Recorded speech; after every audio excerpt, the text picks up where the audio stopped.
Today we got some news of the revamp of Skylanders Ring of Heroes that should be happening in the near future.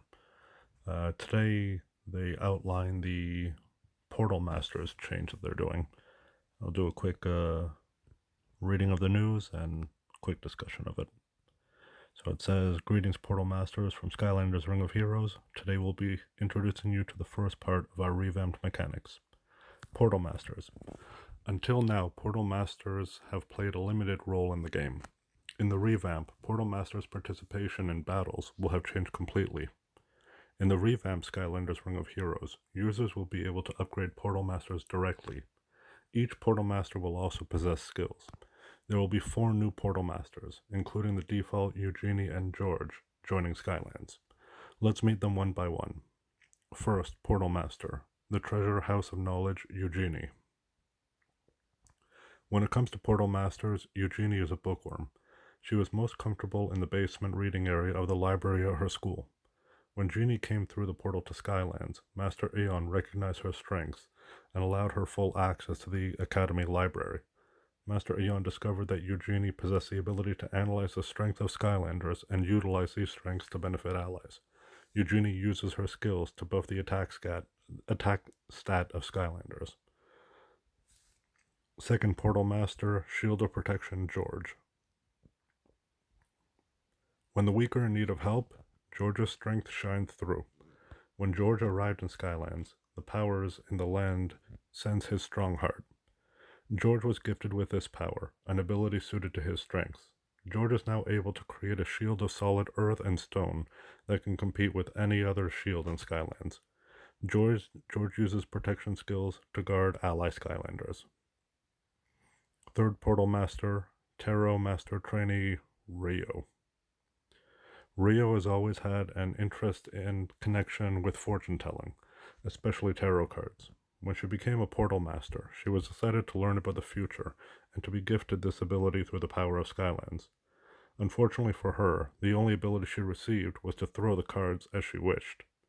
Rio was disheartened, but Master Aeon and Hugo gifted her special tarot cards that fit her powers and were suited for use in battle. After much practice, she is now able to throw the cards to block the enemy's sight. Rio's skill weakens her enemies. And then fourth Portal Master, Clockmaker Bruno. Bruno has spent much time around clocks. He could almost control time itself. When Bruno enters the battle, he becomes a fearsome ruler of time. All Skylanders' skills require the consumption of mana and a cooldown time once they're used. But Bruno's watch makes this immutable rule disappear.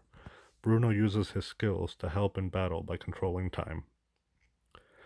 As you've seen above, how you utilize your Portal Masters will affect the battle greatly, since each Portal Master possesses unique traits. You'll also be able to level up Portal Master's skill for stronger effects. Also, when you level up the Portal Masters, you get bonus effects, which make the Skylanders stronger.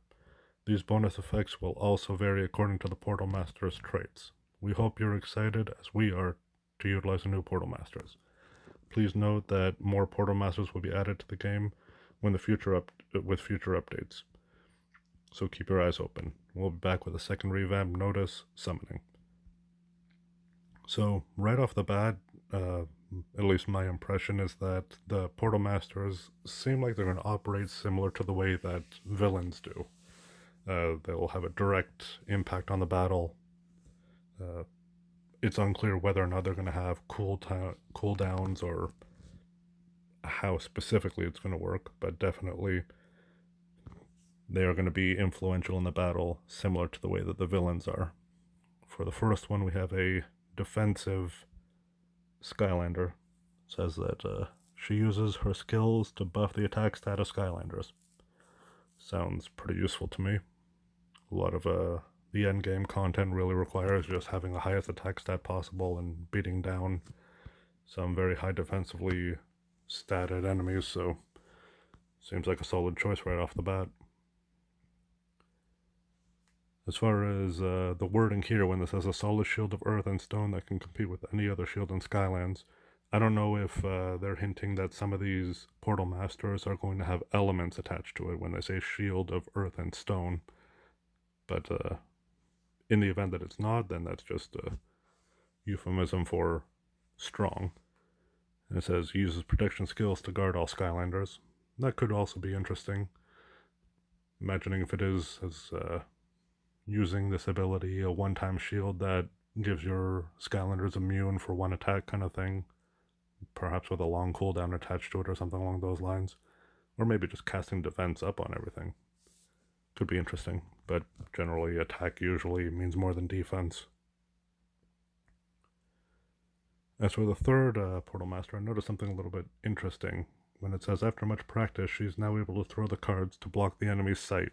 Then it says, Rio's skills weaken her enemies. By weaken the enemy's sight, the first thing that came to mind to me was the blind ability. But then it goes on to say weakens her enemies. Usually when I think of weakening, I think of either lowering their defense or lowering their attack. Maybe there's a combination of debuffs that this Portal Master is going to be able to cast. And the last one, which seems like could be very influential, is this Clock Master. And it says that it can do away with charge scale and cooldown times. Could also be fairly interesting. Right now, teams are basically limited to who you can put in based on heavy mana consumption Skylanders and balancing them off with guys who have charge skills or longer cooldowns. I'm thinking Igniter that chews up a lot of mana, so you end up putting him with your Kaboom or your anybody else with a charge move. But this could be interesting. You could have potentially two Skylanders that are far more mana heavy and use this guy to supplement.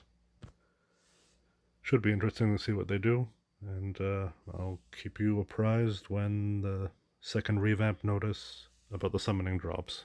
That one, the roadmap did outline that they're going to do away with the summoning stones that they currently use. I guess when we have some more information, we'll know if that's a good thing or a bad thing. Take care.